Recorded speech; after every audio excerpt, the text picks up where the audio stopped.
So very good afternoon. Welcome to Les Sables d'Olonne, where the emotions are high. The champagne has been flowing over the last couple of days. We saw Yann coming in as our fantastic runner-up early this morning.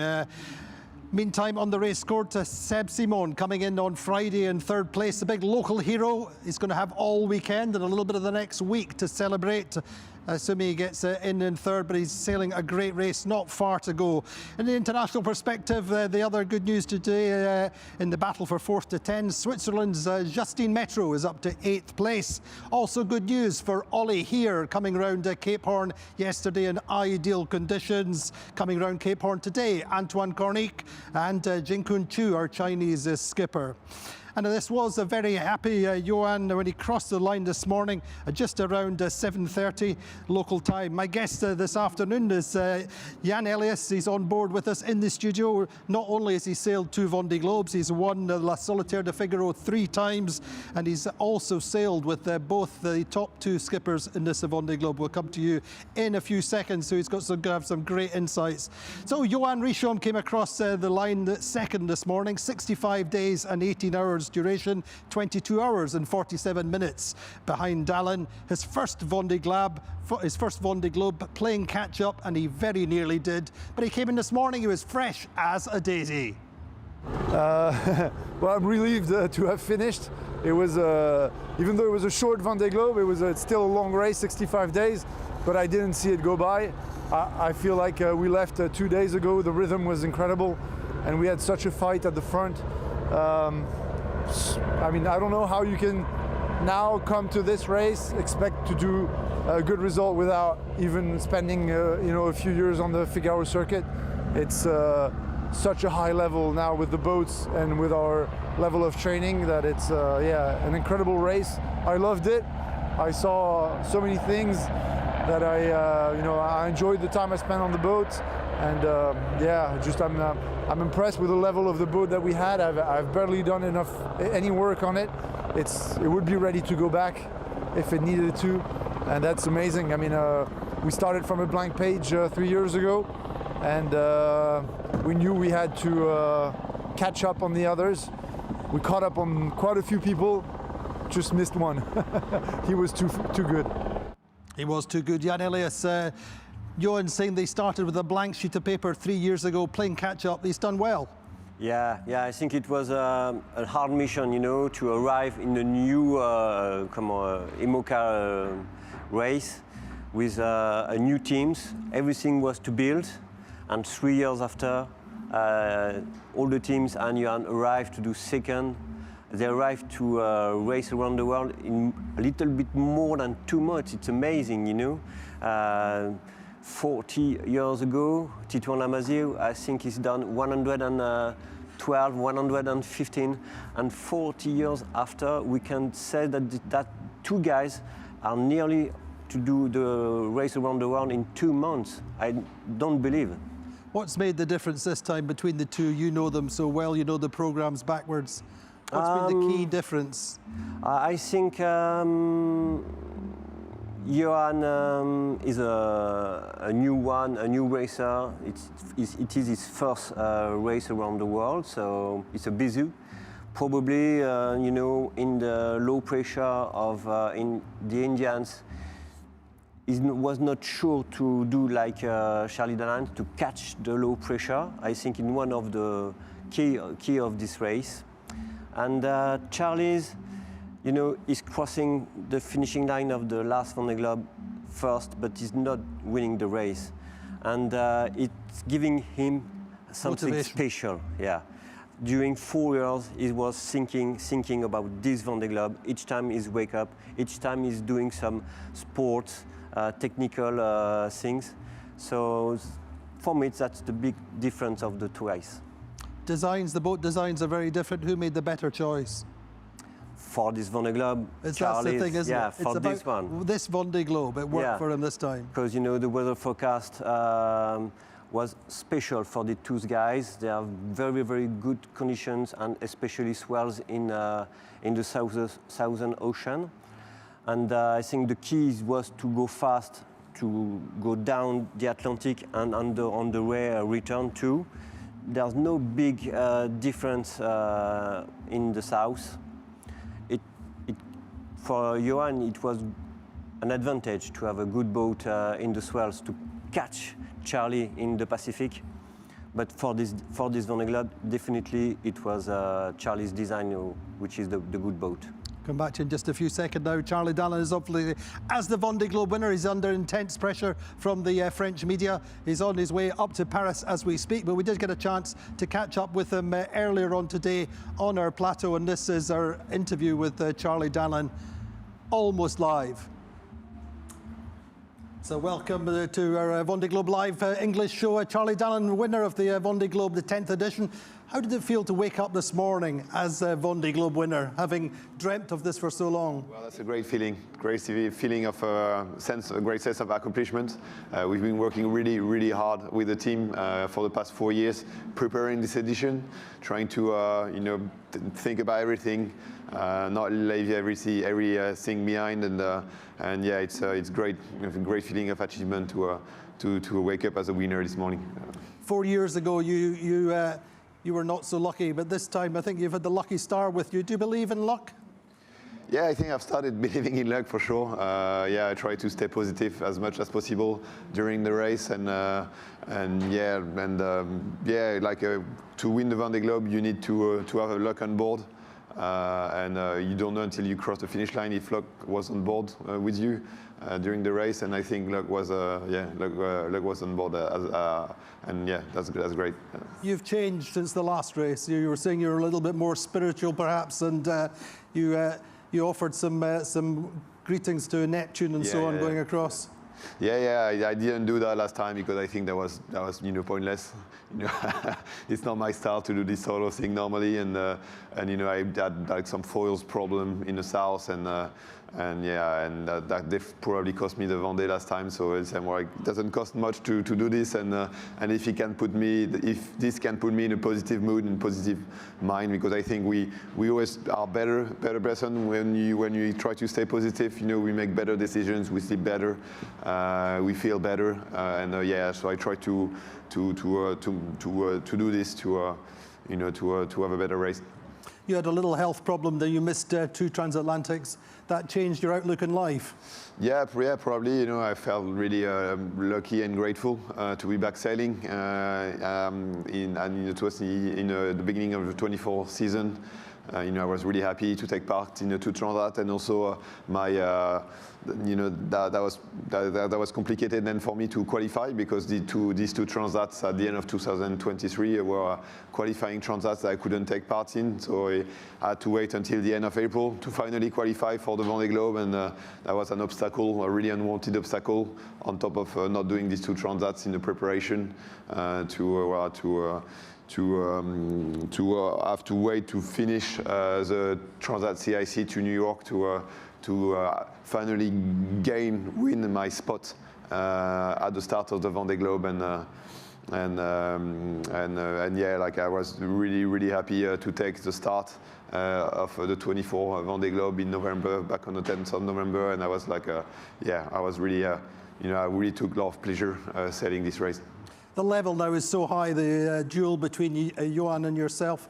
Just take us behind the scenes, deconstruct yourself a little bit, and just explain, how do you operate at that level? What makes a difference day to day, hour to hour around the race course? Yeah, well, Johan was clearly an amazing competitor in this edition, and I think if the record is was broken yesterday, it's been because of him, because we had to give the best of ourselves during this crazy fight around the world, and you had to spend more time looking on the weather to make sure to decide for the best trajectory, sail more, change more often sails, trim more often the boat. That really pushed us to give the best the best we could to go as fast as we can around the world, and all this intensity makes the race pass really fast. I really felt like when I finally stepped on the dock yesterday, that I only spent 48 hours at sea. That was that intense. The last 12 hours have been the hardest. Yeah, you know, it's like when you go on holiday and the last mile to your destination is always the longest, and yeah, so I didn't have much wind in the Bay of Biscay. Also quite a lot of traffic, fishing boats, you know, fishing nets to avoid, and yeah, and I didn't want to project myself into a wind, and so every time my brain would wander on this finish line, on this famous finish line. I would try to reset myself and go back to the moment. You know, go back to looking at my sails, making sure they were rightly trimmed, looking at the weather, making sure I was on the right track, on the right course, weather-wise, to the finish. And what's next then? In terms of sailing, what's your next project? So once we get the boat back to Concarneau, we're going to do a big debrief, technical debrief with the team. We will also decide what we modify to the boat. We're probably going to do a pretty big in-depth modification of the boat to make the boat even faster. And I've got the Jacques Vabre coming at the end of the season. And the big goal for me now is the Route du Rhum. I finished second last time behind Thomas Ruyant. I missed only 2 hours behind him, so yeah, my biggest my biggest goal now is going to be I'm going to set my eye in the Route du Rhum and work hard in the coming 2 years to try to win this race as well. Some holidays? Yeah. I'm going to try to go skiing a bit and maybe something else with the family. I'm really happy to be reunited with my wife and my son. Yeah, that was hard for them as well. So yeah, I'm looking forward to spend some family time, quality family time with them as well. Thank you very much, Charlie Dalin. Then Charlie Dalin, then the winner of the Vendée Globe, 10th edition. Charlie's now heading off to Paris. As you might guess, that was recorded at the end of the French show earlier on today. Yann, Eliès, Charlie Dalin's changed, hasn't he, for this race? He's a different person. He's more spiritual, he believes in luck. He was always Mr. Cartesian, the geek, wasn't he? Yeah, I think the changing is beginning after the last Standard Jacques Vabre, when you have medical problems.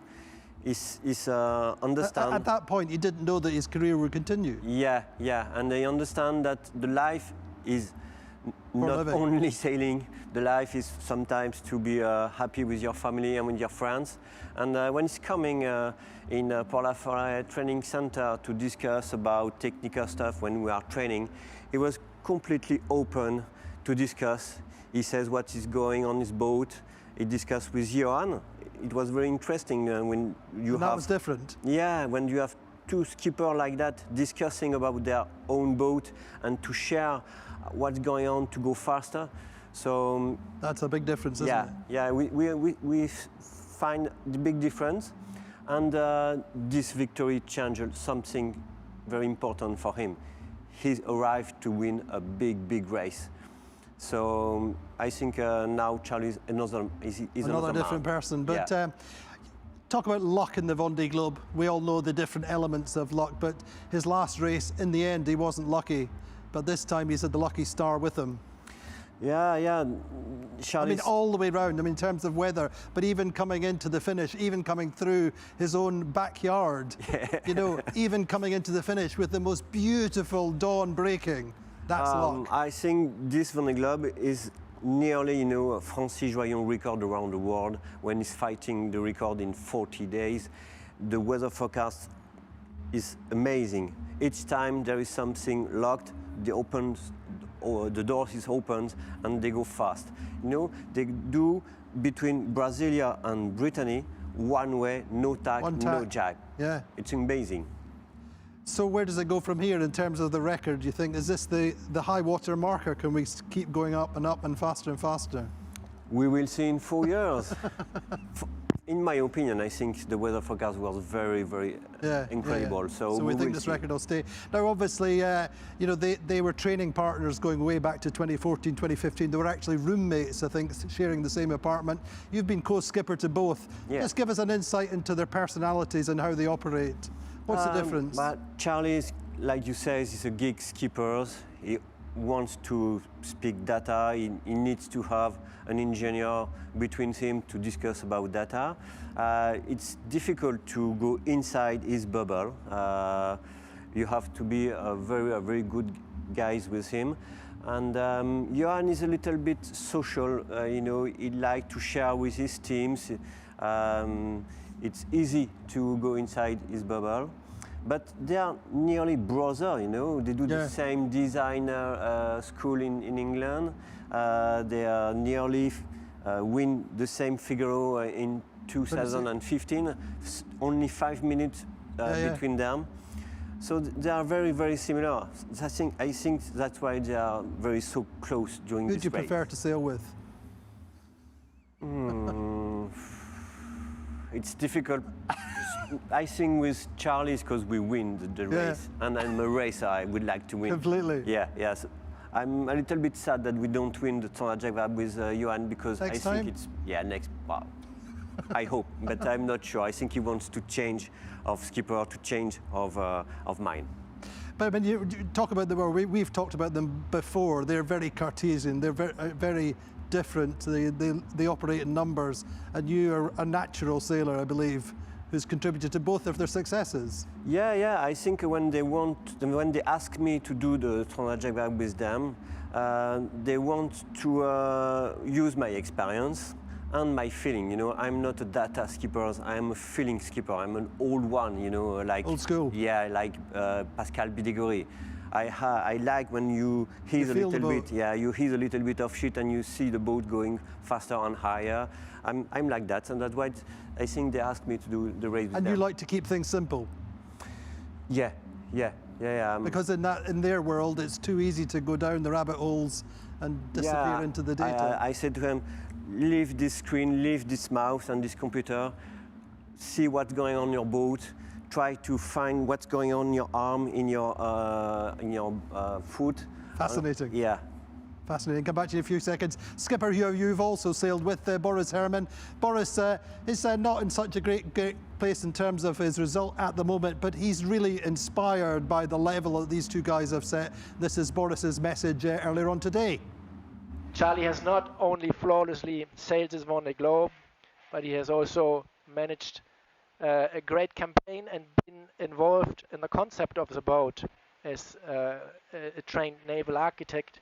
He has played a crucial role in designing this visibly fast boat that is the foundation for this great success.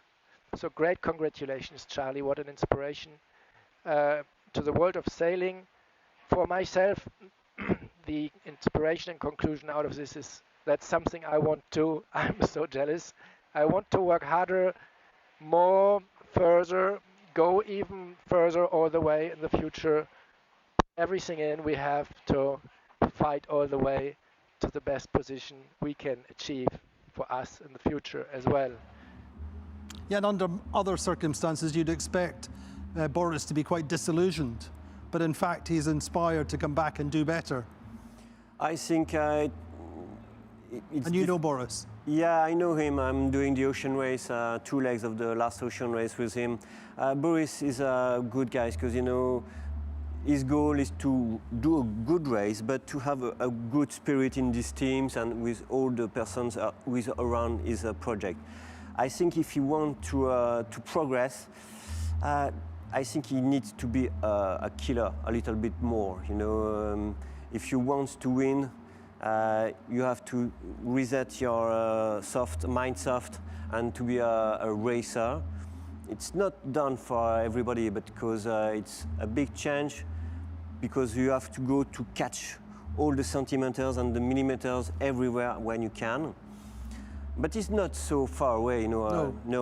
There is big difference now during this course, but it's done on small part of this race. You know, Thomas was 30 miles behind Yann under the Tasmania, and now it's 3,000 miles. So it's a week. It's a week, yeah. I mean, reliability is a big issue. What's the key there? I mean, we've seen so many hooks. Oh, yeah.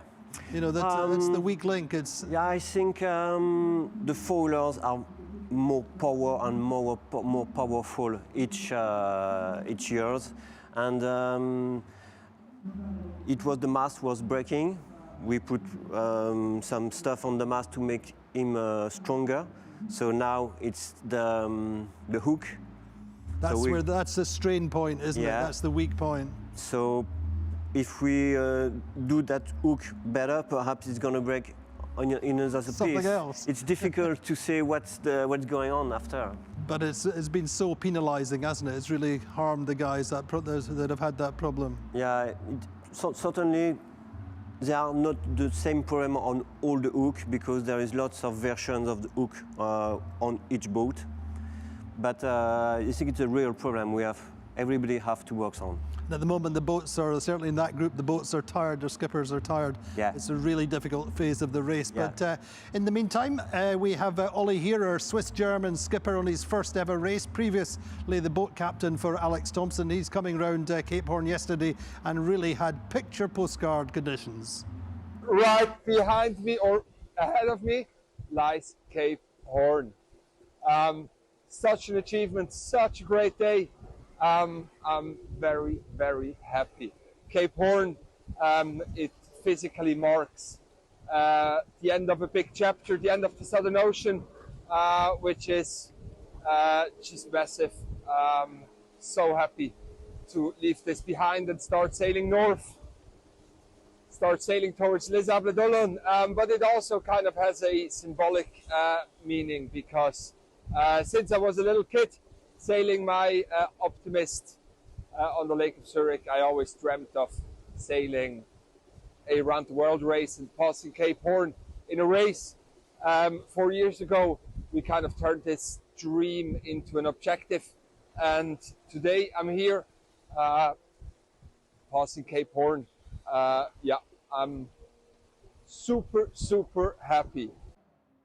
Well, a very, very rapid run through the weather for the fleet now, with Sebastian Simon coming in.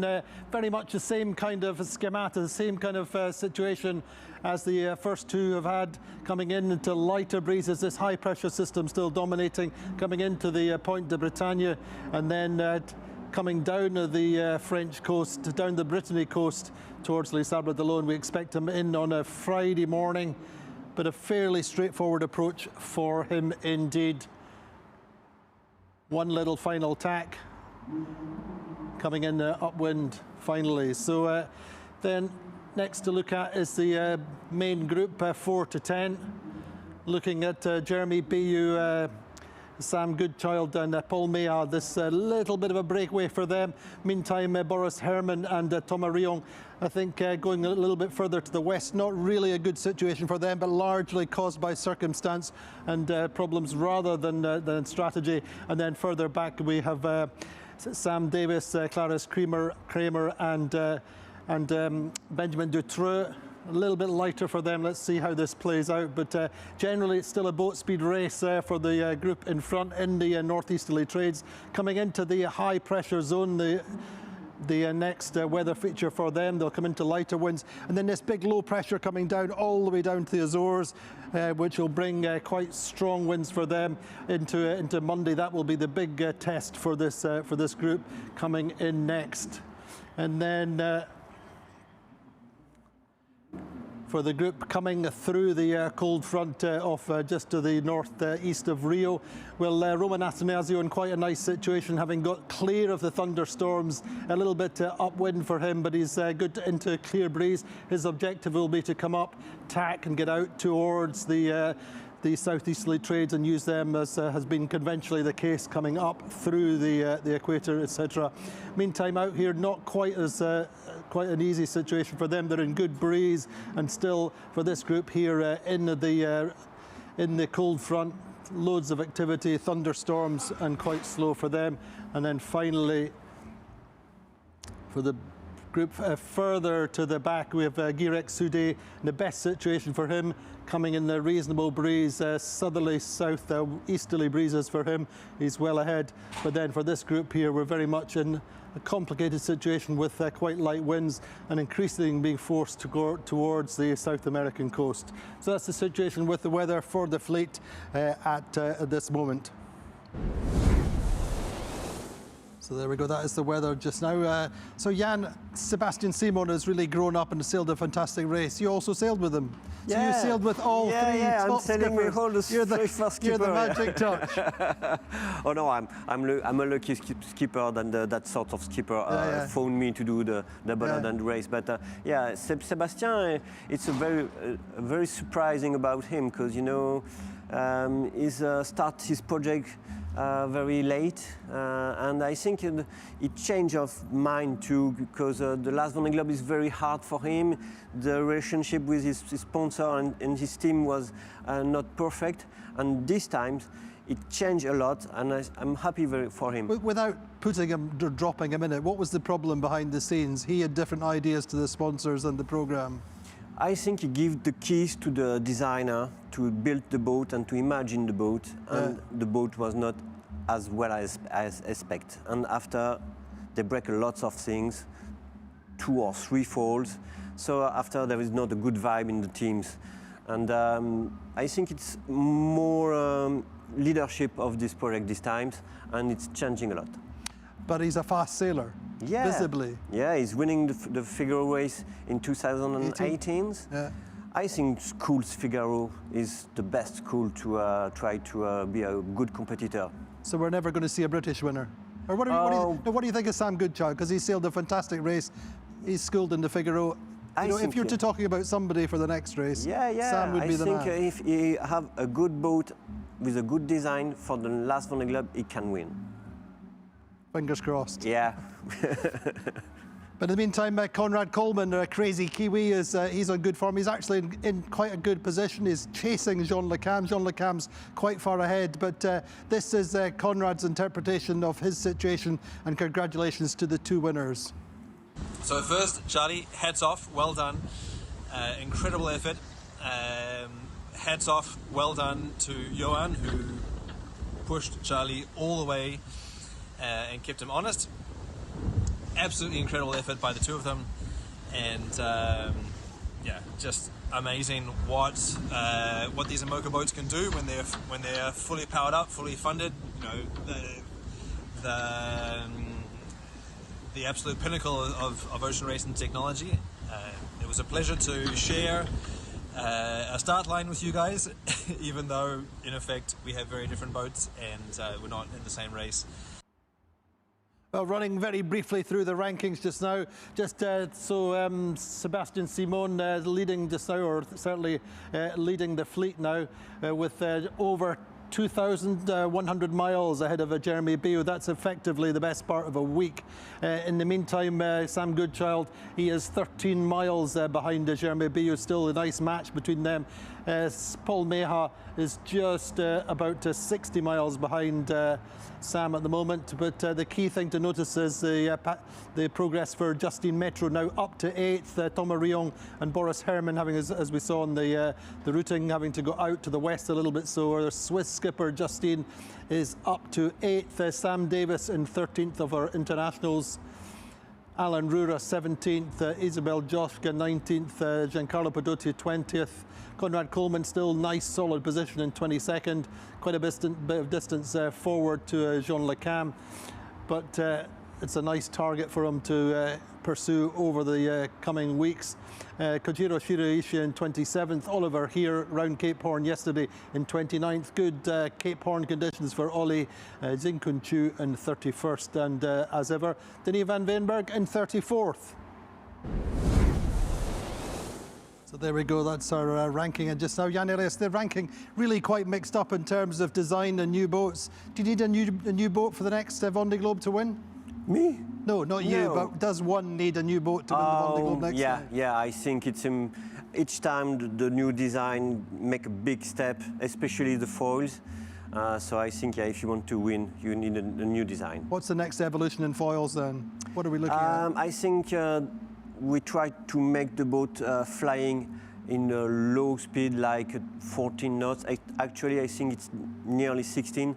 So try to sail and fly earlier. And do you miss it?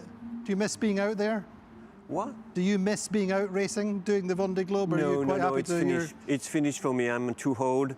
I know what energies, what times you have to spend in that sort of project. I prefer to do cruising on my boat and sailing in a race, double-handed or crew, like ocean race. Hopefully we'll see you later on in the year at the TJV, maybe win another one. But Yann, thank you so much for being with us. So there we go, that's our show for today with Yann Richomme coming in second. We're really waiting now for Sébastien Simon on Friday morning. So that's what we have. Join us tomorrow, same time, the same place with some interesting guests.